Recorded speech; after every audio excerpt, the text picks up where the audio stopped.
On Fanalysis, we take the stats born in fantasy football and combine those with the betting trends to find you the sharpest angles every week. And that's where we turn to the lead betting analyst from Pickswise, Jared Smith. Jared, we're talking about the Jets and the Giants games. Let's look at the Jets first. Jets are road dogs again. This time the spread is just one single point in Denver. You're a Jets fan, and maybe this is where confirmation bias can steer you down a particular path, especially with the surprising start that they've had. But does that surprising start inspire your wallet in any way? You know, I usually like to keep those things separate. Separation of church and state, right? Is that tough to do? I'll be honest. I think the biggest struggle, besides trying to get inside the minds of, in the college football world, teenagers, and the professional football world, mostly mid-20s, athletes every week, besides that, it's keeping my head and my heart on separate planes. Very difficult thing to do. But let's try. Let's try to remove some bias from the New York audience today and talk objectively about the New York Jets. So I'll give Zach Wilson a lot of credit. The one thing I didn't expect him to do was come back in Pittsburgh, lead a two-score fourth quarter comeback, and then follow that up with two pretty impressive performances. Usually you do that, you get a big win, everything's exciting, and then you fall back to earth a little bit. Well, the Jets have been a little fortunate. They faced a third-string quarterback 2 weeks ago in Skylar Thompson and that Dolphins team, and it wasn't even Skylar Thompson for the full game. And then you get into the situation with Green Bay where the Packers clearly look unhinged.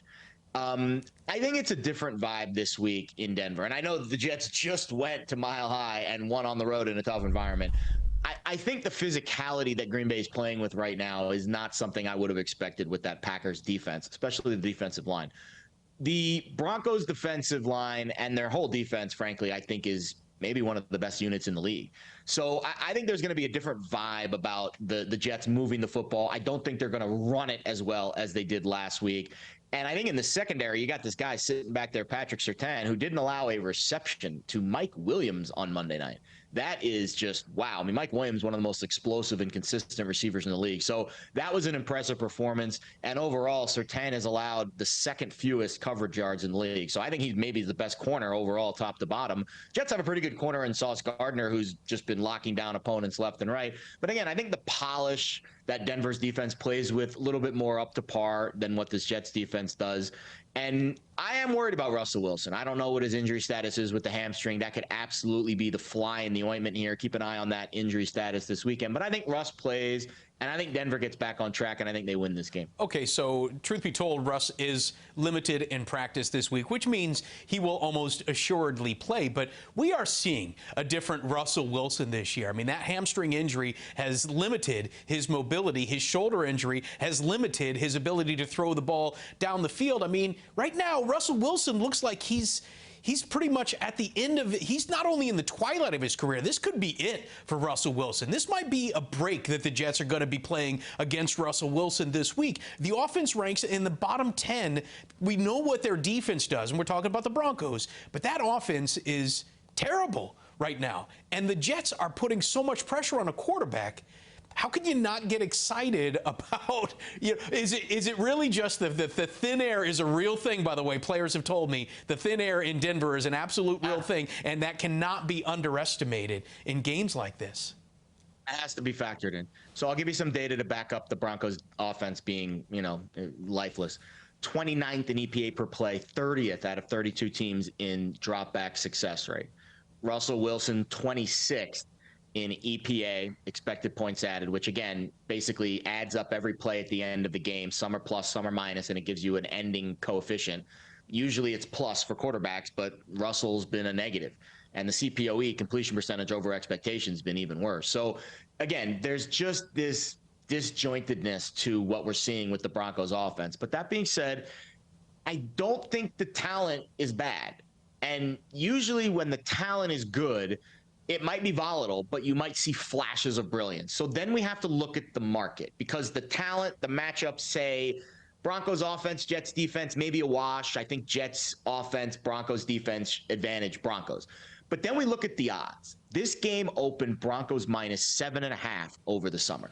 Then we saw the reopen last week, Broncos -3.5. Makes sense. Broncos trending down, Jets trending up. Then the Jets go out to Lambeau and they win, and the Broncos look like, trash again against the Chargers on Monday night, and now we're seeing it basically be a pick'em. So you're getting the Broncos through 7, through 3 at, laying 1 point or laying no points. It is a buy low spot. And again, I know it's ugly. It doesn't look good.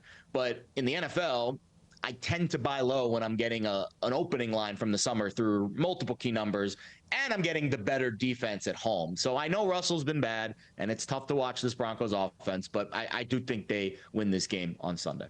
Man, I love the logic that you're using to at least explain why you're going against it. But the fact is, you want your teams to be getting better as the season progresses. And right now, the Jets are getting better, and the Broncos are getting worse. Let's move on to the Giants. You're right. 3-point dogs in Jacksonville. We talked earlier about why you like the Jags in this one in the earlier segment. So let's take a deeper dive into the stats, because the stats have been lying to us.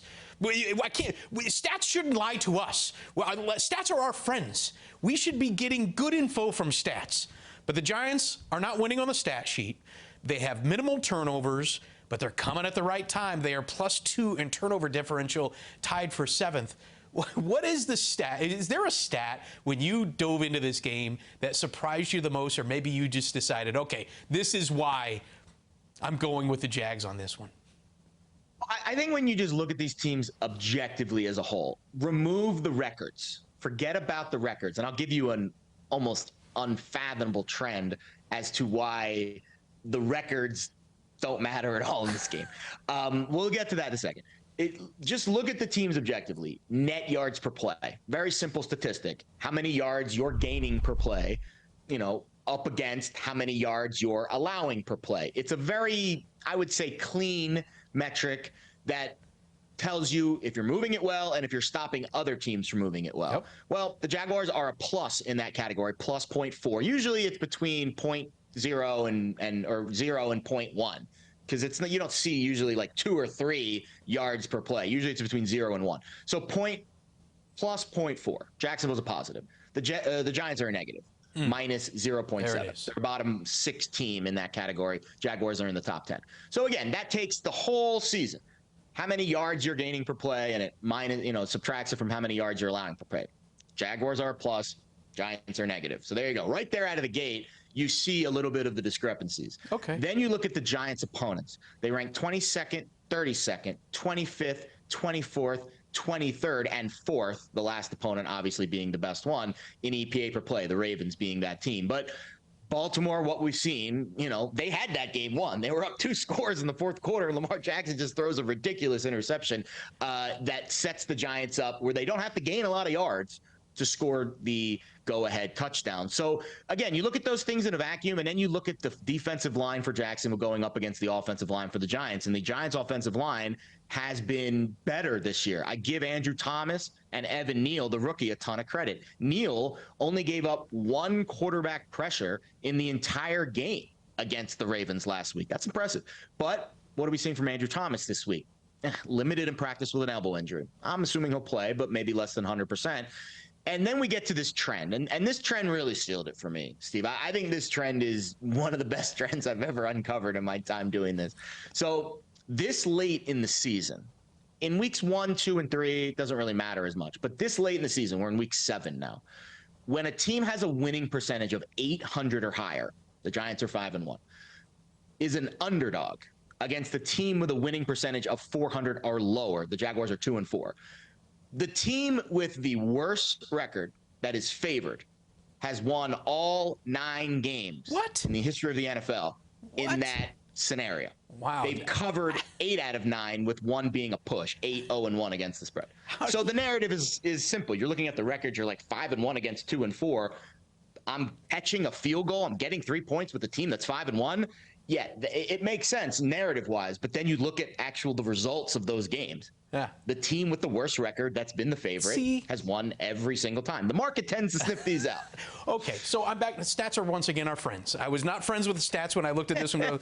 Real quick, I just want to throw one more thing out at you here before I let you go. NFL futures bets are a little slow to adjust to some of these early surprises. The Seahawks are 3-3. They're plus 1,300 to win the division. The Giants plus 800 at 5-1 or at 5-1. The Jets are plus 2,100 to win the division. And still right now, the Jets and the Giants Super Bowl is at plus 106,000. Any of these interest you right now? Do any of these futures bets? No, none of them. You know? So I'll be honest. I'd be surprised if it wasn't Bills or Chiefs in the AFC. Like, okay. Honestly, I think I feel very confident standing in front of you today, sitting in front of you today, and saying the Bills or the Chiefs will be the Super Bowl, participant in the AFC. The NFC, wide open. I think you can make a case when the Bucs and the Packers reach a certain point, if they keep losing, buying low on Aaron Rodgers and Tom Brady because they were priced so high preseason. I think the Eagles are the best team, but the best team doesn't always win.